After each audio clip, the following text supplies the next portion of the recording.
कौन होते हैं स्लाविक हिंदू? क्यों ये अपने आप को आर्यन मानते हैं? क्यों ये स्वास्तिक को अपना पवित्र चिन्ह मानते हैं? आखिरकार इनकी भाषा संस्कृत से इतनी ज्यादा मेल क्यों खाती है? दोस्तों, आपने हिंदू और सनातन धर्म तो सुना ही होगा, पर क्या आपने स्लाविक हिंदू, स्लाविक आर्यन और स्लाविक वेदिज्म सुना है? रसिया, यूक्रेन, पोलैंड और बुल्गारिया में मौजूद ऐसे लोग जो अपना ओरिजिन सनातन धर्म को मानते हैं, अग्नि, जल और पेड़ों की पूजा करते हैं, हवन करते हैं और ये पक्का विश्वास करते हैं कि इनके पूर्वज आर्यन ही थे। तो दोस्तों, चलिए जानते हैं forgotten history of Slavic Hinduism, जिसके बारे में ज्यादातर लोगों को पता ही नहीं है।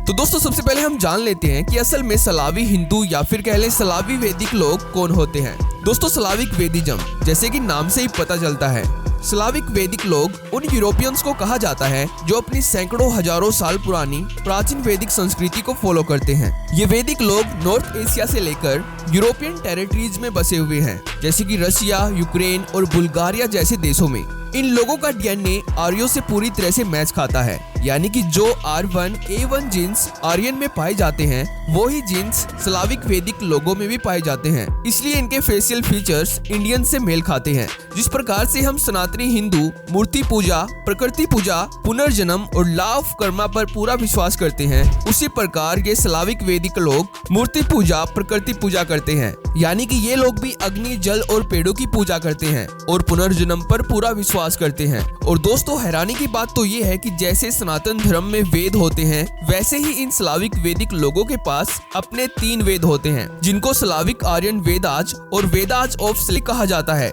यानी कि स्लावी आर्यन वेद। और बहुत सारे लोग इनको रशियन वेदाज भी कहते हैं, जो स्लावी भाषा में लिखे हुए हैं, जैसे कि रशियन, पोलिश और यूक्रेनियन लैंग्वेजेस में लिखे हुए हैं। और दोस्तों, यहाँ पर भी इंटरेस्टिंग बात यह है कि इनकी स्लाविक भाषा संस्कृत भाषा से बहुत ही ज्यादा मेल खाती है। जैसे कि संस्कृत शब्द मोक्ष और स्वर्ग का अर्थ होता है मुक्ति और देवलोक, सिर्फ वैसे ही स्लाविक भाषा में मोक्ष को मोकोश और स्वर्ग को स्वर्ग कहा जाता है। और यहाँ पर इन शब्दों का स्लाविक भाषा में अर्थ भी मुक्ति और देवलोक ही होता है। दोस्तों, ये कोई कोइंसिडेंस नहीं है, बल्कि स्लाविक लैंग्वेजेस में ऐसे बहुत सारे शब्द हैं जो सीधा संस्कृत भाषा से ही मेल खाते हैं या फिर संस्कृत भाषा के शब्दों के ही सिमिलर हैं, जिनको आप गूगल पर भी सर्च करके देख सकते हो। और स्लाविक लोगों के इन 3 वेदों में से तीसरा वेद 19वीं सदी में सर्बिया में पाया गया था, जिसमें 345 पोएम्स थी। और इन 345 पोएम्स में से 15 पोएम्स ऐसी थी जिनमें हिंदू, हिंदुस्तान और हिंदू कुश जैसे नामों का उल्लेख मिला था, जो सीधा सीधा इस बात की ओर इशारा करती है कि स्लाविक वैदिक लोगों के पूर्वज सनातनी हिंदू थे,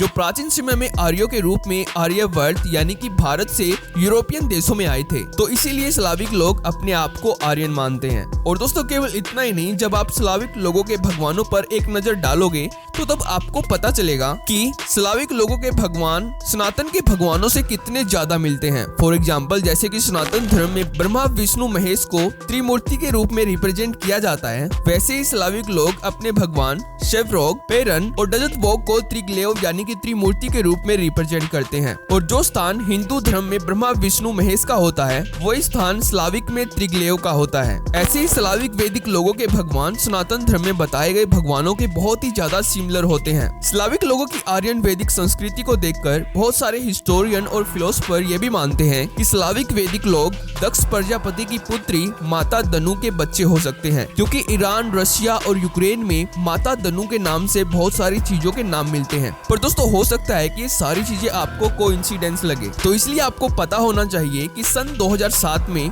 रशिया के वोल्गा रीजन के सताराया विलेज में जब रशियन आर्कियोलॉजिस्ट की एक टीम ने भगवान विष्णु की एक बेहद ही की प्राचीन मूर्ति खोजी तो तब स्लाविक लोगों को अपनी प्राचीन वैदिक परंपरा पर ये पक्का विश्वास हुआ कि उनकी ज्यादातर धार्मिक परंपरा सनातन धर्म से इतनी ज्यादा मेल क्यों खाती है, क्योंकि रूस के एक प्राचीन गांव में भगवान विष्णु की 7वीं शताब्दी में बनी हुई मूर्ति मिलना सीधा सीधा इस बात का संकेत था कि स्लाविक वैदिक लोगों के पूर्वज भारत से ही आए थे, जिनको वे आर्यन बोलते हैं। और दोस्तों इसके बाद सन 2010 में रशियन आर्कियोलॉजिस्ट की एक टीम ने ही रशिया के साउथ साइबेरिया बॉर्डर के पास एक 4000 साल पुरानी आर्यन सिटी खोज निकाली, जो कि आर्यों के द्वारा आर्यन रेस के दौरान बनाई गई थी, जो सीधा सीधा सनातन धर्म से कनेक्ट थी, क्योंकि इस आर्यन सिटी की साइट पर मिले बहुत सारे मिट्टी के घड़ों पर स्वास्तिक की कलाकृतियां बनी हुई थी। और जैसा कि हम सबको पता ही है कि स्वास्तिक सनातन धर्म का एक पवित्र चिन्ह है। पर दोस्तों शायद ही आपको पता होगा कि जैसे स्वास्तिक सनातन धर्म का एक पवित्र चिन्ह है,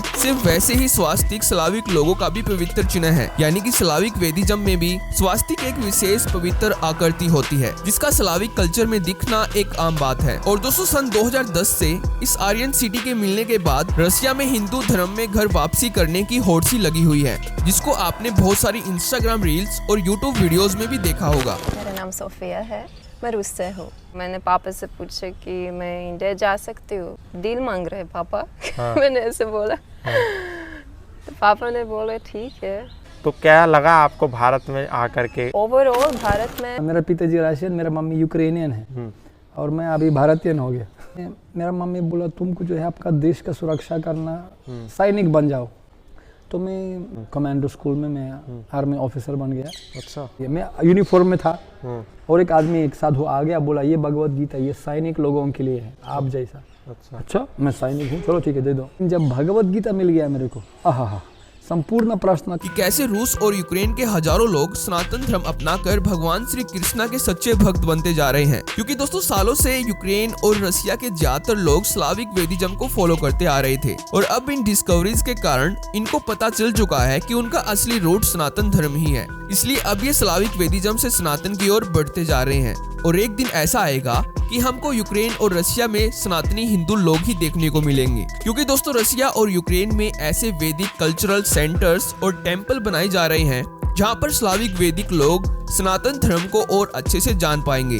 फॉर एग्जाम्पल धर्मपीडिया.net वेबसाइट के अनुसार रशिया के एक अननोन रीजन में आर्यन लोक यानी कि आर्य लोक की स्थापना की जा रही है, जिसकी वैदिक होली सिटी के नाम से कंस्ट्रक्शन हो रही है, जिसको वैदिक वेटिकन और यूरोपियन वाराणसी के नाम से भी जाना जाएगा।